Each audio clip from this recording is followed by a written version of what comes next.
বন্ধুরা আজকে কিন্তু আমার মিনি কিচেন অন্যরকম একটা ভিডিও নিয়ে আসছি। তাও কিন্তু আমি আমার মিনি কিচেনে পুকুর থেকে মাছ ধরে আজকে রান্না করবো। তো এইরকম ইউনিক ভিডিও কিন্তু আমি এর আগে কখনোই দিইনি। তো আজকের ভিডিওটা কিন্তু অন্যরকম হতে যাচ্ছে। যারা যারা আমার মিনি কিচেনটা মানে আমার পেজটাকে ফলো করে না, অবশ্যই কিন্তু আমার পেজটাকে ফলো করে দিবা, আর অবশ্যই কিন্তু আমার ভিডিওর সাথে থাকবে। আর যারা যারা আমার চ্যানেলটাকে সাবস্ক্রাইব করেনি অবশ্যই কিন্তু সাবস্ক্রাইব করে দিবা। এই তো দেখো আমি কিন্তু আজকে অনেকগুলো মাছ ধরেছি। তো এই মাছ দিয়ে কিন্তু আমি আজকে অনেক রকমের রান্না করবো। তো প্রথমে কিন্তু আমি চুলাটাতে আগুন জ্বালিয়ে দিচ্ছি। তো তারপরে কিন্তু আমি এখানে চালটা ধুয়ে দিচ্ছি, আর গরম পানির পাতিলে কিন্তু আমি পানি বসাই দিয়েছি। তো এখানে কিন্তু আমি চালগুলো ভালো মতন ধুয়ে নিচ্ছি। তো অনেকে আবার কমেন্ট করতে পারো যে আমার চাল ধোয়া হয়নি, আসলে কিন্তু অফ ক্যামেরাতে ভালো করে ধুয়েছি, তো এটা দেখাইনি। তো এখানে দেখো আমি কচু শাক রান্না করবো, তাও চিংড়ি মাছ দিয়ে। তারপর কিন্তু আমি কচু শাকগুলো কেটে নিয়েছি, আর এখানে কিন্তু কচু শাক সিদ্ধ বসাই দিলাম। আর এদিকে কিন্তু আমি গরম পানি দিয়ে শুটকিটা ধুয়ে নিয়েছি, কারণ শুটকিটাতে কিন্তু অনেক বেশি ময়লা থাকে, তার জন্য কিন্তু গরম পানি দিয়ে ধুইতে হয়।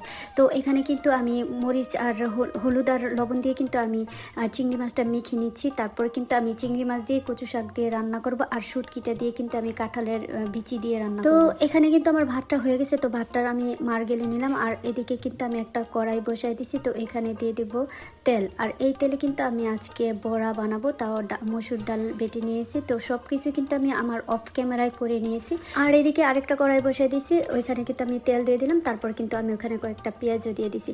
আর এদিকে কিন্তু আমি পেঁয়াজ বানানোর জন্য কিন্তু আমি এখানে সুন্দর মতন করে সব মশলাপাতি দিচ্ছি। এখানে আমি সিম্পলভাবে করেছি, কারণ আমার কাছে সিম্পলভাবে অনেক বেশি ভালো লাগে। অতিরিক্ত মশলাদার আমার কাছে পেঁয়াজ দিতে বেশি ভালো লাগে না।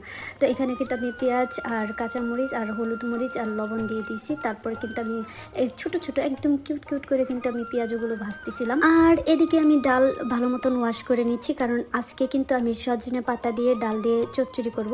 তো কার কার কাছে সজনে পাতা দিয়ে ডাল ভালো লাগে অবশ্যই কিন্তু কমেন্ট করে জানাবা।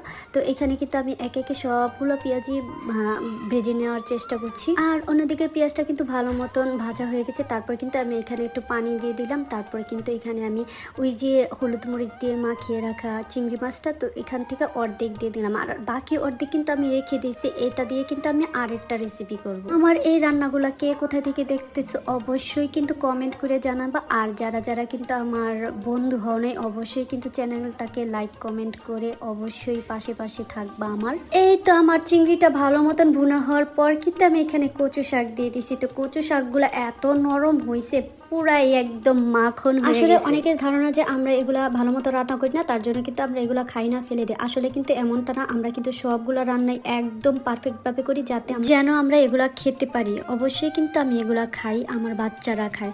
তো এই তো আমি একে একে কিন্তু সবগুলো পেঁয়াজও ভেজে নিয়েছি। তারপরে কিন্তু এখানে আমি ডিম ভাজবো, তার জন্য পেঁয়াজ আর কাঁচামরিচ আর একটুখানি লবণ দিয়ে কিন্তু আমি ডিমটা ভালো মতন চটকিয়ে নিলাম। আর এই তো এখানে কিন্তু আমি সাজনা পাতা নিয়েছি। তো সাজনা পাতাগুলো কিন্তু একদম কুচি করে কেটে নিয়েছি, সেটা কিন্তু অফ ক্যামেরায় কুচি করে কেটে ধুয়ে নিয়েছি। তো এখানে কিন্তু লবণ, হলুদ আর একটুখানি পেঁয়াজ আর আদা রসুনের পেস্ট দিয়ে দিয়েছি, কারণ এগুলাই ডালের মধ্যে এত বেশি কিছু দিতে হয় না, এগুলাই দিতে হয়। আর এখানে কিন্তু আমার ডিম ভাজাটা একদম সুন্দর মতো হচ্ছে। তো ওই চুলাতে আগুন একটু কম ছিল, তাপ কম ছিল, তার জন্য কিন্তু আমি চুলাটা চেঞ্জ করে দিলাম। তো আর এদিকে কিন্তু আমি পটলও ভাজবো, তার জন্য কিন্তু পটলের মধ্যে হলুদ আর লবণ মিক্স করে নিলাম, মেখে রেখে দিলাম। আর এখানে কিন্তু ডিমটাকে ভালো মতন উল্টে পাল্টে ভেজে নিয়েছি।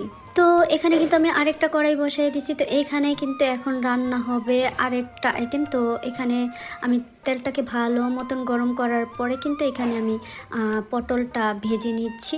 আর এখানে আমার ডালটা কিন্তু হয়ে গেছে। তো ডালের বাগারের জন্য কিন্তু আমি জিরা আর সামান্য একটু রসুন দিয়েছি। আর এইখানে দেখো আসমানটা এত বেশি মেঘলা ছিল, লাস্টে কিন্তু আমার রান্নার কিচেনের মধ্যে কিন্তু বৃষ্টি ঢুকে গেছে, মানে বৃষ্টি পড়ছে, বাহিরে তুমুল ঝড় বৃষ্টি, আর আমি এখানে রান্না করছি। তো আগুনটা দেখো, চুলার আগুনটা কিন্তু বাতাসে এত বেশি নাড়াচাড়া করতেছিল, যার জন্য কিন্তু তাপটা ঠিক মতন চুলাতে পাইতেছিল না। তো রান্না করতে অনেক বেশি লেট হয়েছে। এই পটল ভাজিটা করতে মনে হয় আমার আধা ঘন্টা সময় চলে গেছিলো।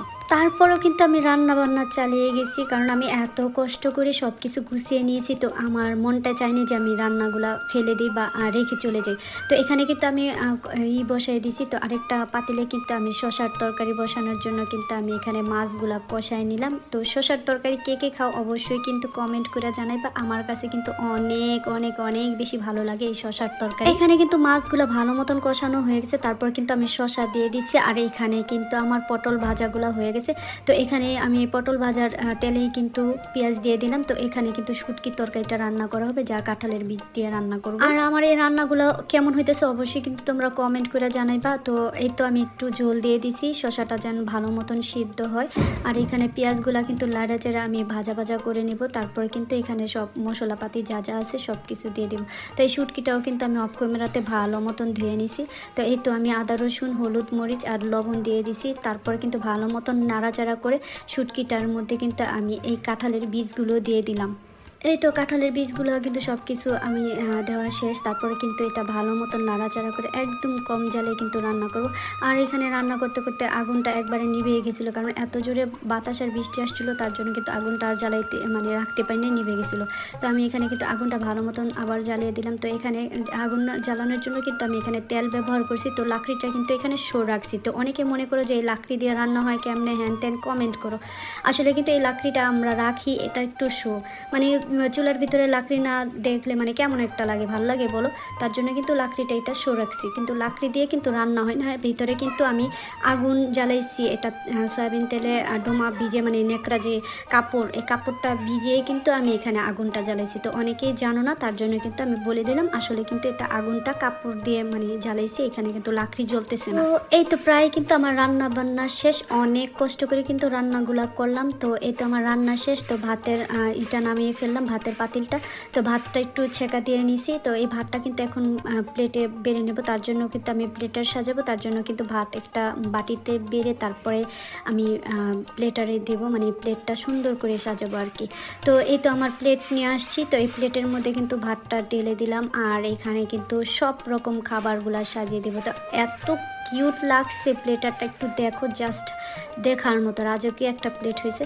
তো আমার এই ভিডিও কে কে সম্পূর্ণ দেখছো অবশ্যই কিন্তু কমেন্ট করে জানান। আর প্লিজ প্লিজ প্লিজ আমার চ্যানেলটা সাবস্ক্রাইব করে দিও, কারণ তোমাদের এই ভালোবাসা আমার অনেক বেশি দরকার, কারণ আমি এই ভিডিওটা করতে অনেক বেশি কষ্ট করছি। তো সবাই কিন্তু সাপোর্ট করে পাশে থাকবো। আর ভিডিওটা কার কাছে কেমন লাগছে অবশ্যই কিন্তু কমেন্ট করে জানাইতে পার। সবাই অনেক বেশি ভালো থেকো, আল্লাহ হাফেজ।